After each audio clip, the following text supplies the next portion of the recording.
Oke, sini gue pengen jelasin ke teman-teman gimana caranya teman-teman di rumah sekarang yang lagi nonton bisa hasilin 100 juta pertama. Ini terutama buat Gen Z. Kenapa 100 juta ya? Gue inget banget dulu pas pertama kali gue dapat 100 juta pertama gue itu di umur ke 15 atau 16. Ya jadi sekitar 3-4 tahun yang lalu gue dapat 100 juta pertama gue itu rasanya happy banget. Jadi di saat achievement pertama milestone gue 100 juta itu lebih happy jauh daripada gue dapat 1 miliar pertama daripada gue dapat 10 miliar pertama dan seterusnya. Jadi dapetin 100 juta pertama menurut gue itu achievement yang semua orang wajib ya buat rasain ya. Itu tingkat happiness itu happy banget. Menurut gue pribadi sih kayak gitu. Buat dapetin 100 juta pertama itu nggak butuh hoki sama sekali. Jadi lu bisa pure kerja keras atau lu bisa pure gak butuh momentum yang gimana-gimana. Ya lu gak butuh punya momentum kayak COVID dulu, karena COVID seperti yang kita tahu ngerubah baik banget hidup orang. Tapi di sini yang lu butuh itu cuma kerja keras. Jadi uang 100 juta pertama itu achievable lewat kerja keras, itu nggak pakai hoki ya. Jadi buat lu yang sekarang lagi nonton ya di rumah, terus lu punya HP, lu punya internet koneksi, kalau lu manfaatin waktu lu dengan baik atau lu cari resource dan sebagainya, hampir bisa dipastikan buat lu dapetin 100 juta pertama lu. Unless ya kalau kita bicarain buat dapetin 20 miliar, 50 miliar, 100 M,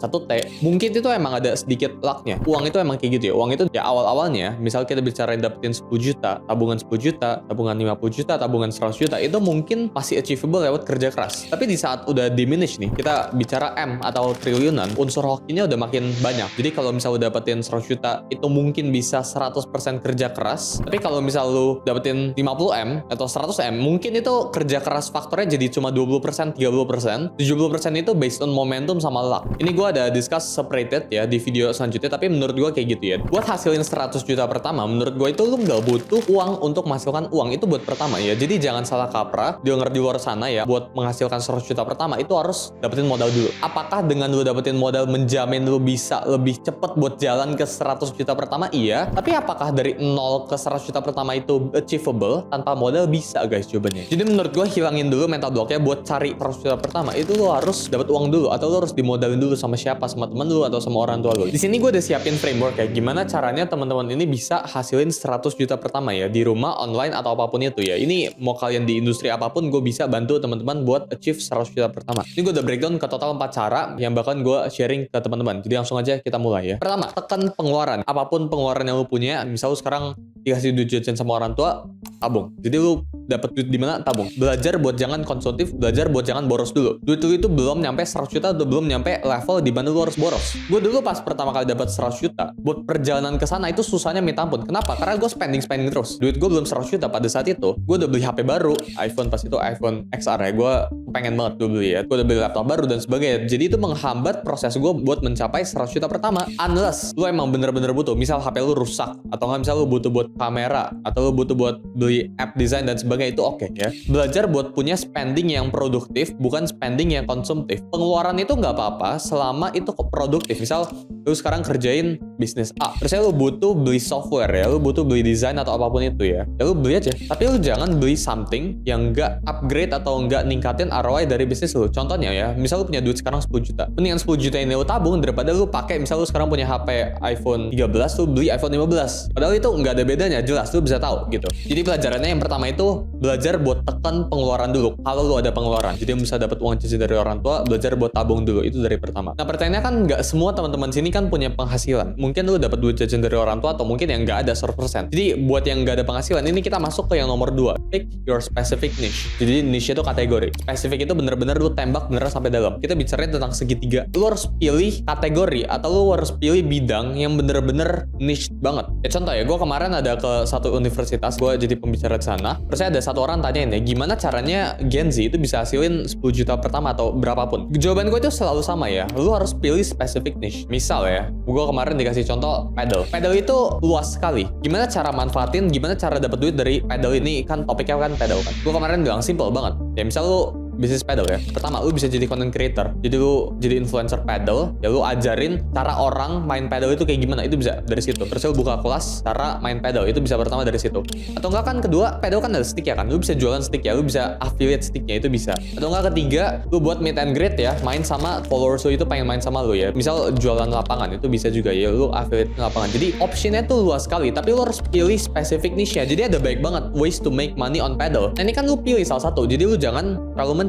Industri itu luas sekali, lu harus tetap fokus dalemin ke satu. Contoh misal ya di dunia sekarang, gue sekarang yang terjunin yaitu crypto market ya. Crypto atau Web3. Crypto atau Web3 itu luas sekali guys ya. Lu kalau kemarin datengin ke event-event tertentu, itu lu bisa cari niche yang bener-bener dalam. Crypto aja ada layernya ya kan. Misal ya, lu pengen kerja di dunia crypto ya, lu pengen cari duit di dunia crypto. Lu bisa ngapain? Lu bisa trading, lu bisa investasi, lu bisa DeFi, lu bisa airdrop, lu bisa kerja di Web3 jobs. Jadi opsinya tuh banyak sekali ya. Lu harus pilih dari ini semua. Jadi jangan cuma misal kalau gue tanya lu ya di rumah, oh gue pengen cari duit 100 juta pertama. Mulai carinya dari mana? Nah, niche dari mana? Oh, gue pengen carinya dari crypto. Oh, gue pengen carinya itu dari clipping buat agency. Agency apa? Lu harus spesifik. Oh, gue pengen buat agency yang bisa nge-ads atau yang bisa nge-clippingin orang. Clippingnya itu khusus buat siapa? Clippingnya itu khusus buat gamers. Clippingnya itu khusus buat apa? Cara clippingnya itu kayak gimana? Lu harus bener-bener spesifik banget. Lu nggak boleh terlalu broad. Jadi message itu lu harus pilih industri yang paling spesifik ya. Lu nggak boleh mencar-mencar industri. Lu harus pilih satu. Contoh lainnya ya, misal sekarang itu yang lagi populer itu lu jualan HP kan, lu jual beli HP. Itu kan bisa lu spesifik banget. Kan HP kan ada beneran literally tipe-tipenya. Itu bisa dari situ tuh mulainya. Atau nggak lu mulai dari jualan kabelnya, aksesorisnya kan bisa. Jadi lu harus fokus ke satu tempat, ke satu niche. Intinya tuh fokus ke satu niche buat dapetin 100 juta pertama lu. Jadi mulai dari sekarang ya, gua nggak bisa tell karena gini, kalau gue bilang ke teman-teman ke kalian semua ya,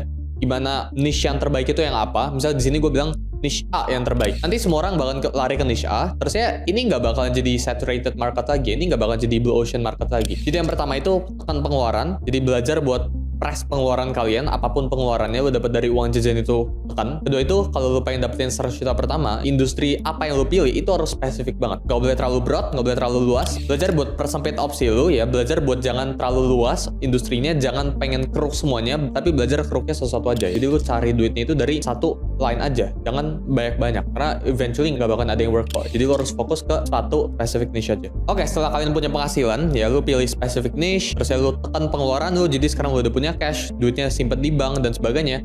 Apa yang lu bisa lakuin? Kita masuk ke nomor 3, yaitu belajar buat menghasilkan uang dengan uang. Gue dari awal ada bilang ya, lu nggak butuh uang buat menghasilkan uang. Sekarang kita pakai uang buat menghasilkan uang. Karena uang yang lu hasilin, lu cari uang, kan lu pilih specific niche, ya terus lu kerja dan sebagainya, lu tanda kutip jual sesuatu ke orang. Pokoknya provide value ke masyarakat di luar sana ya. Di saat lu udah punya uang, kan uang ini kan hard earn money lu kan. Ini kan lu cari yang gak gampang ya. Buat lu cari misal 1 juta, 2 juta itu kan gak gampang. Gimana caranya biar uang ini harus kerja juga buat lu. Jadi lu udah kerja buat uangnya juga harus kerja buat lu. Ngerti ya sampai sini? Misal lu dapat 5 juta gitu ya. Lu harus pikirin caranya gimana 5 juta ini bisa hasilin lebih banyak uang. Caranya itu dengan kita bilang trading atau berinvestasi. Jadi bebas lu mau masuk ke market manapun, ya lu mau masuk ke market saham, atau lu mau masuk market crypto dan sebagainya.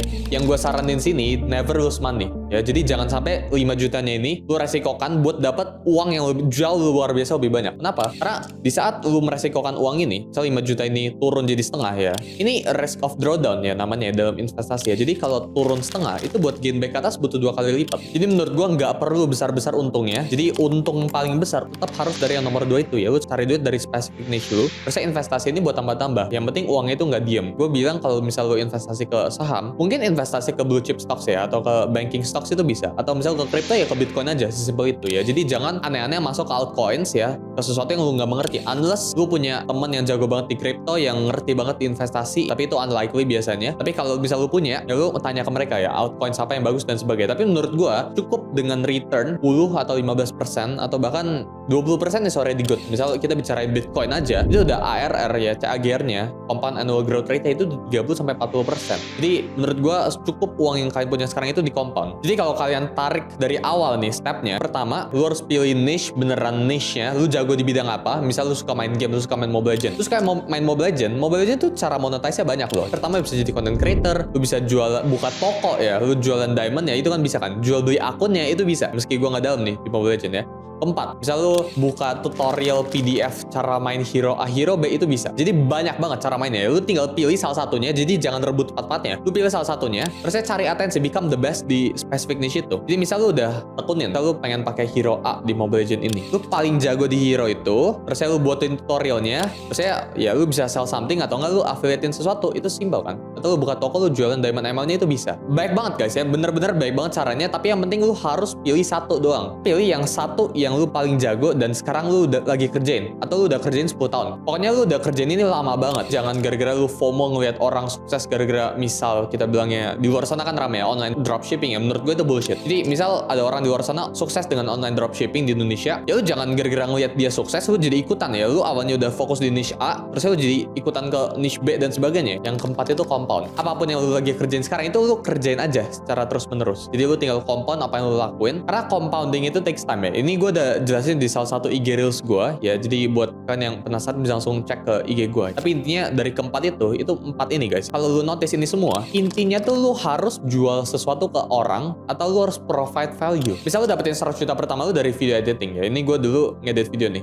Gue dulu pakai Vegas Pro kan. Ini kan lu provide value buat satu orang. Basically lu akan dapetin lebih baik uang ketika lu bisa menahan lebih baik stres orang. Karena misal nih ya, gue di sini hiring tim-tim gue ya. Misal ada yang ngurusin video editing gue dan sebagainya. Itu tujuannya buat apa? Itu buat cut time gue ya. Karena kan waktu gue nggak mungkin dipakai buat ngedit. Itu bakalan time constraint banget dan cut stress gue kan. Jadi stress tolerance. Kalau lu punya stress tolerance yang tinggi, uang lu juga bakalan tinggi ya. Karena lu dikasih uang itu basically itu stress transfer ya. Misal ada orang di luar sana yang ngasih lu 10 juta, artinya mereka transfer stress mereka harganya itu 10 juta ke lu, biar mereka nggak perlu pikirin topik itu. Misal lu service designing atau lu service video editing, itu kan mereka basically transfer stress mereka ke lu, biar mereka nggak perlu pikirin ini lagi, lu aja yang pikirin. Semakin banyak handle yang otak lu bisa tahan tentang stress ini, ya semakin banyak yang lu bisa hasilin. Jadi message gua buat teman-teman yang di luar sana ya, belajar buat maintain stress kalian ya. Stress level kalian harus tinggi banget. Jadi kalian harus bisa punya toleransi terhadap pekerjaan yang kita bilangnya under pressure itu tinggi banget, dan pilih specific niche. Jadi gue see you teman-teman buat yang lagi berjuang buat mencapai 100 juta pertama. Jangan lupa buat subscribe, buat yang nonton videonya sampai habis. Jangan lupa buat komen 100 juta. Sampai jumpa di video berikutnya.